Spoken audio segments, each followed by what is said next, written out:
ذرياتنا وإخواننا وأخواتنا وأصدقائنا وزملائنا ومشايخنا. اللهم اغفر لهم وارحمهم. اللهم ادخلهم جنتك برحمتك يا أرحم الراحمين. الفاتحة. بسم الله الرحمن الرحيم. الحمد لله رب العالمين الرحمن الرحيم مالك يوم الدين. إياك نعبد وإياك نستعين. اهدنا الصراط المستقيم صراط الذين أنعمت عليهم غير المغضوب عليهم ولا الضالين. وكل من أراد للإسلام والمسلمين بسوء فرد عليه. آمين.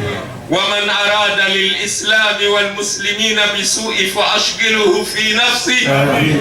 ومن أراد للإسلام والمسلمين بسوء فرد كيده في نهر. آمين. انصر دينك وكتابك وعبادك المؤمنين ويا نعم المولى ويا نعم النصير. غفرانك ربنا وإليك المصير. غفرانك ربنا وإليك المصير. غفرانك ربنا وإليك المصير ويا نعم المولى ويا نعم النصير. غفرانك ربنا وإليك المصير. وأفضل الصلاة وأتم التسليم على سيدنا محمد وعلى آله وصحبه وسلم. والحمد لله رب العالمين. سبحان ربك رب العزة عما يصفون وسلام على المرسلين والحمد لله رب العالمين.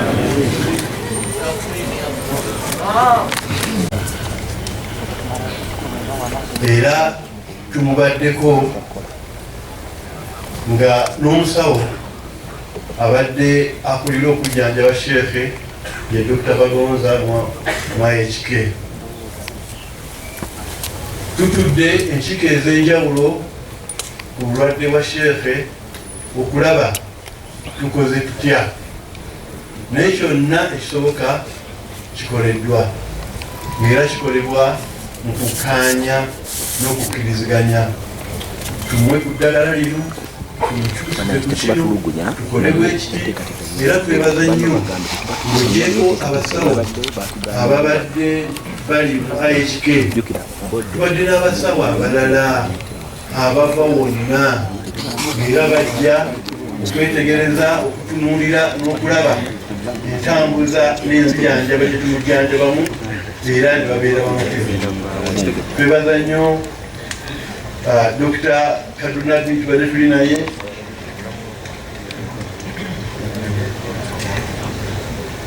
Dr. Brian ne baganda baffe abalala bonna bwe tubadde tukwatagana nabo, naye Allah ekyo kyeyasazeewo. Twebaza nnyo mukadde waffe jjajja w'abasiraamu Alhaji Dr. Kasim Nakibinga Embuga, abadde naffe okuva sheekhe lwe yalwala okutuuka essaawa eyakaakati, era tubadde tusala naye amagezi okutetenkanya n'okulaba kiki ekikolebwa naki ekyetaagisa. Twebaza Mulangira Khalifan, twebaza Supreme Mufti ne ofiisi eya Supreme Mufti yonna olw'embeera gye tuyiseemu nabo nga tulwana okutaasa obulamu bwa sheekhe, naye Allah ekyo kyeyasazeewo. Sheekh Muzaata abadde mugazi nnyo nnyo nnyo, era abamasheekhe bangi abaagenda abamuleka ng'omukuza. Famire nyingi nnyo zaalimu zabaddemu ng'omukuza. Abadde omuntu afaayo, omuntu ayagaliza, omuntu atasuulirira, era nga bwe babategeezezza emirimu gye ogusinga obukulu abadde akola mu ofiisi ya Allah era nga akyeyagaliramu akyeyimirizaamu. Nnyo mwenna twebaza Haji Kamira, twebaza Haji Rashid Ssenyonga, oyo yadde ssente baffe mu nteekateeka zonna nga buli kati kyatambula naye. Twebaza nnyo Haji Latif Kamulegeya, twebaza n'abalala bonna tetusobola kuboogera bonna wano naye nga tubeebaza olw'omulimu gwe mukoze ku sheekhe. Sheekhe ffe ng'abafamire atuleseemu eddibu ddene nnyo nnyo nnyo kubanga ensonga zonna zibadde ziggwera ku ye. Ng'abo muwulidde Sheekhe Yasini bw'abagambye, Sheekhe abamulaba abamuli ewala babadde bamulaba nga mukambwe, naye abadde alina omutima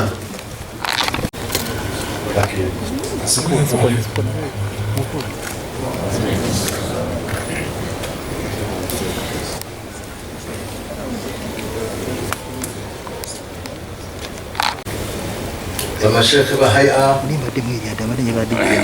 bamashekhe b'ebitiibwa mwenna, abafuzi okuva mu gavumenti ya Ssaabasajja Kabaka n'okuva mu gavumenti ya wakati, abakungabuzi mwenna mwenna, assalamu alaikum warahmatullahi wabarakatuh.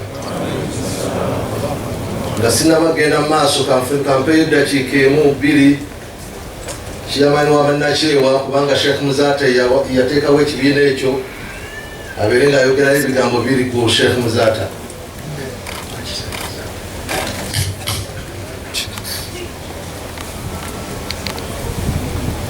Abamu bajja ne babeera nga beetantala okubeera nga batunda ebintu by'obusiraamu, naye Sheikh Muzaata yavaayo musanattuku n'agamba ekyo kyemukola kikyamu. Abasiraamu bajja kubeera nga babuuza mu maaso ga Allah subhanahu wa ta'ala ku haqqi yammwe gye mubeera nga gye mututte. Era n'alwana olutalo olwo nga bali wamu ne Sheikh Supreme Mufti wa Uganda yasooka, Sheikh Kayongo, Zubair Kayongo.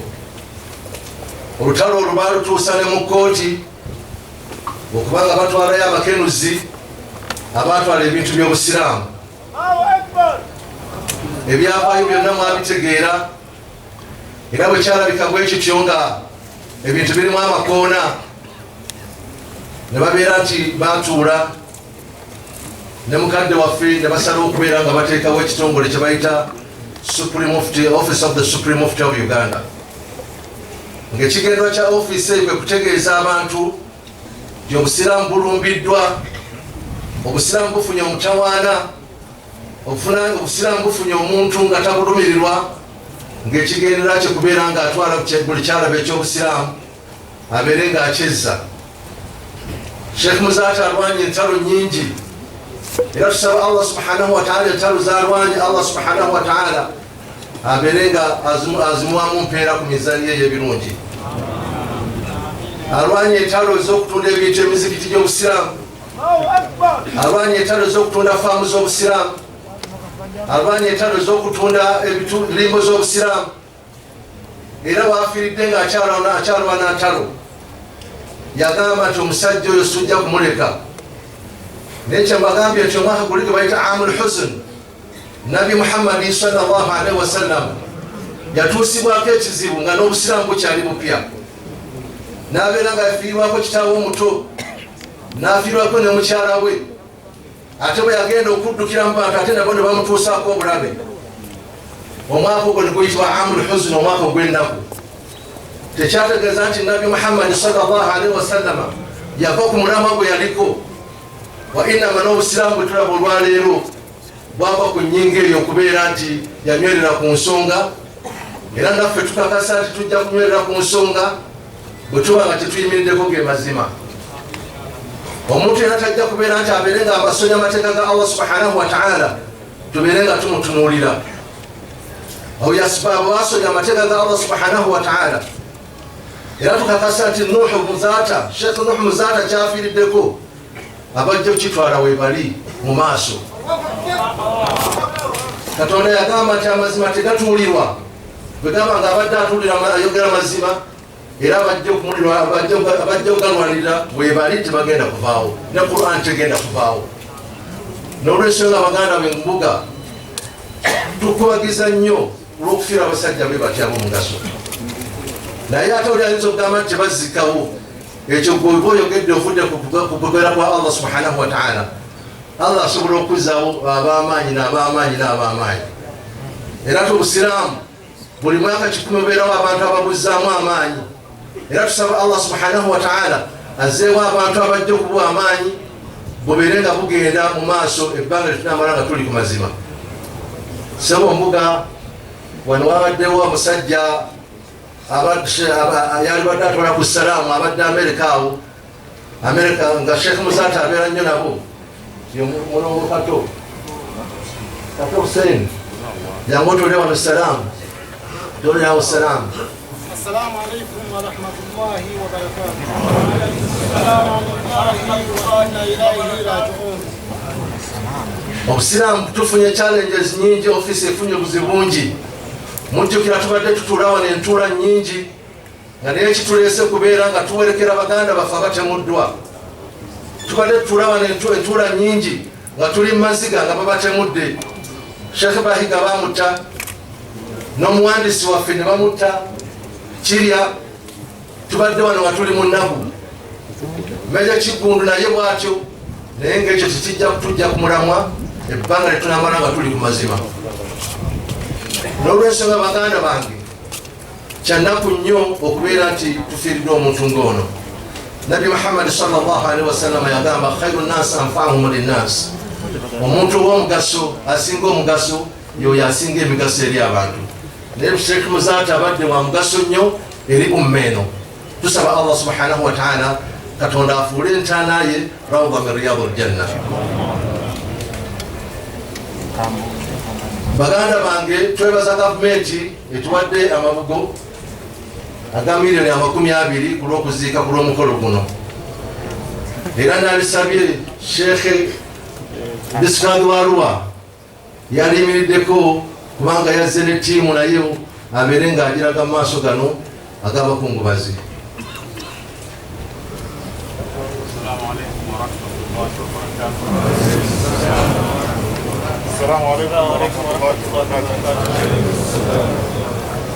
Ne miliyoni ezatufuliddwa okuva mu gavumenti miliyoni 7.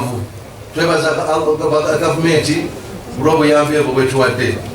Allahumma asturhu zallatahu warhamhu wafsah lahu fi qabrihi wanzil alayhi ruhan wa rihanan waj'al al-jannata ma'wahu wa mahallahu waj'al thawaba tahdina fida'an lahu ila an-nar wa min 'adhab al-qabr ومن أهوال يوم القيامة بمنك وكرمك ورحمتك يا أرحم الراحمين.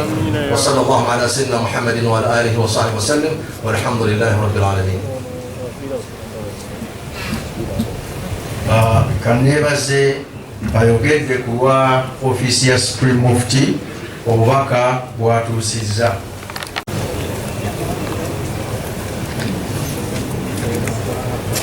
Bismillahirrahmanirrahim. Yajja Fembuga Supreme Mufti omukulu w'abamashayikh mu Uganda yonna ate President General wa Juma Nezukuli kale waffe Sheikh Kalifani Lukanga abakulembeze kuva mu gavumenti ya wakati n'abakulembeze abavudde Mengo Obwakabaka bwa Buganda n'abakungubazi bonna assalamu alaikum warahmatullahi wabarakatuh.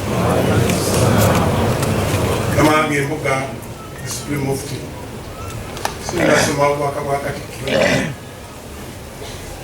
kusaba nsooka entuuse salaamu ya First Deputy Katikkiro ye ng'omuntu Professor Twakawase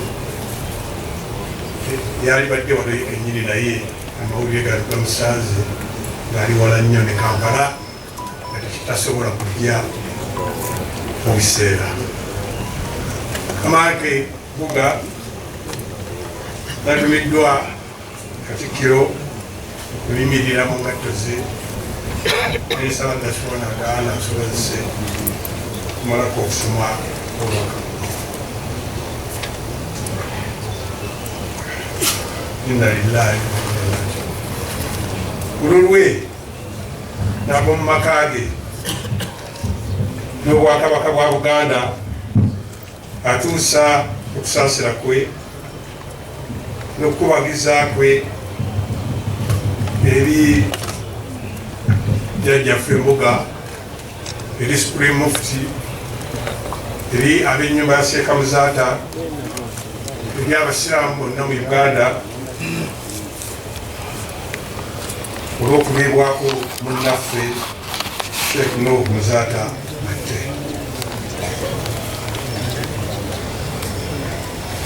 Sheikh Nuh Muzaata ananjikirwanga omusomesa w'ettendo, omulwalirizi w'eddembe n'obwenkanya, era abadde ayogera akaati.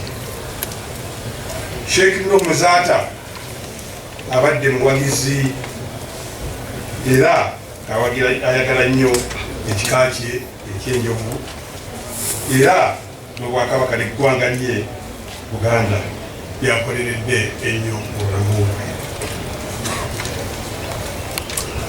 Alaajanidde omutonzi amulamuza ekisa ku ebyo ebyamusobako ate ne byeyakola obulungi abusasulemu omusera. Nongedde kulaajanira piiso ddene abantu ba Sheikh Nuh Muzaata bonna babadde akwatibwako ne banne babadde akulembera nabo Obuyisiraamu, abasibe ekimyu mu kiseera kino ekizibu. Assaako omukono Katikkiro wa Buganda Charles Peter Mayiga, Ssaabasajja Kabaka wa Buganda.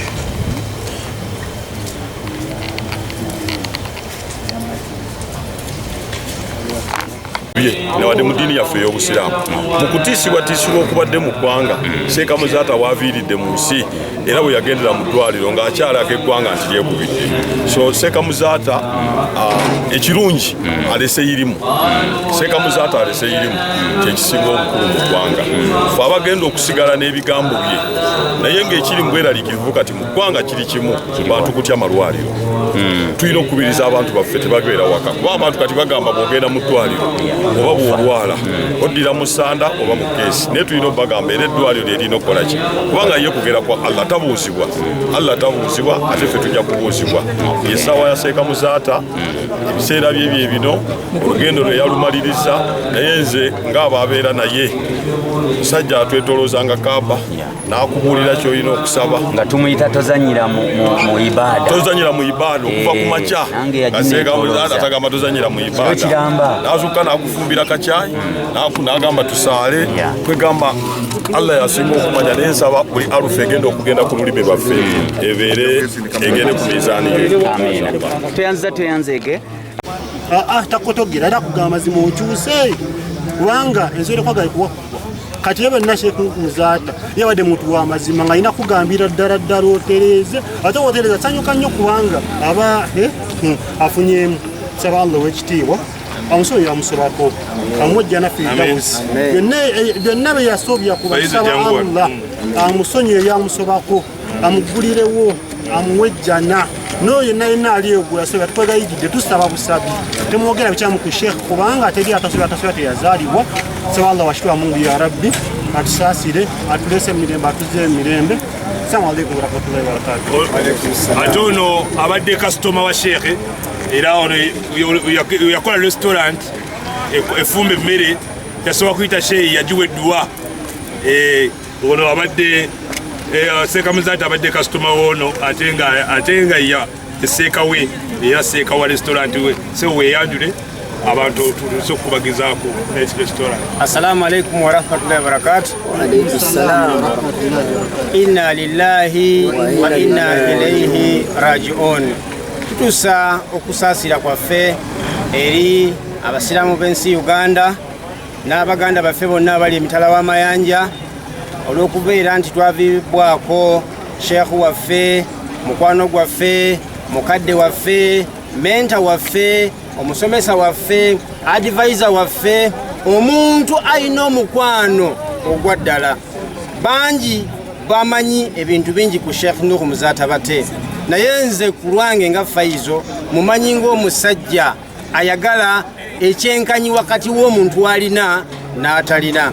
Sheikh Nuh Muzata Bate bwe namukubirako essimu omwezi ng'ogw'omunaana namugaa Sheikh twakoze ekifo kyaffe ekyali Wajjala, naŋŋamba ndi bize nnyo naye ngenda kufisiza akadde. Nali ndi awo Sheikh mugwa bize bwe.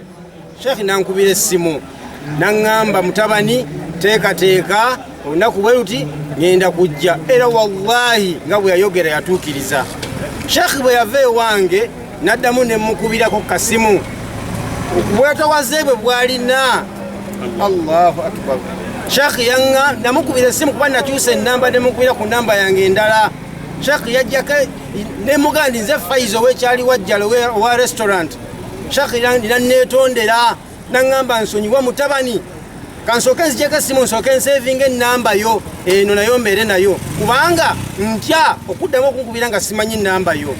Lw'ekitiibwa kya Sheikh kumaanyi gaalina nga yeetondera Faizo kisiki omusajja yava emawogola enkoko gizitakula zizza mu maaso. Sheikh Allah musaasire, Allah muggulirewo enzigi z'ejjana.